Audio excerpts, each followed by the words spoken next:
Мен Мұхтар Қастерлі Мәлік-қызы, Түркістан облысы Түлкібас ауданы Керейт ауылы Ордабай Ағбай атындағы жалпы орта мектебінің 1-ші А сынып оқушысымын.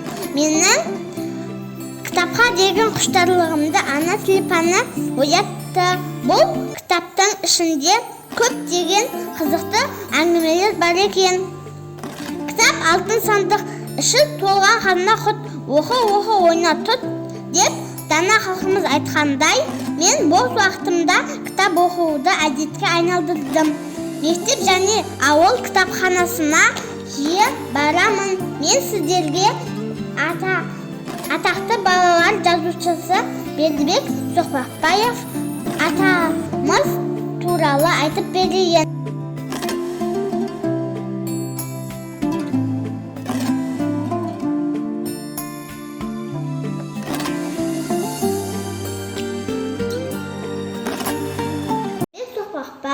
Алматы облысы Нарынқол ауданында 1924 жылы 15 қазанда дүниеге келген. Жұлдыз және Балдырған журналында қызмет істеген. Бердібек атамыздың "Менің атым Қожа" повесі көптеген тілдерге аударылған балалардың сүйікті кітабы. Мен Бердібек атамыздың "Ақша қазын әлегі" деген әңгімесін баяндап берейін. Балалар, бүгін біз үлкен тәртіпсіздік жасадық, деді ағай. Қармен атысып терезені сындырып қойдық. Басты айыпкер Сұлтан. Ол кінәсін мойындаудың орнына қашып кетті. Біздің талқымыздан қорықты. Осы кезде сыныптың есігі ашылды. Қарасақ, Сұлтан екен.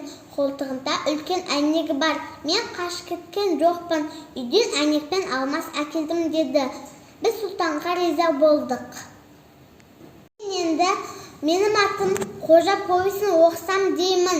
Баршаңызды Бердібек атамыздың шығармаларын оқуға шақырамын. Назарларыңызға көп рахмет.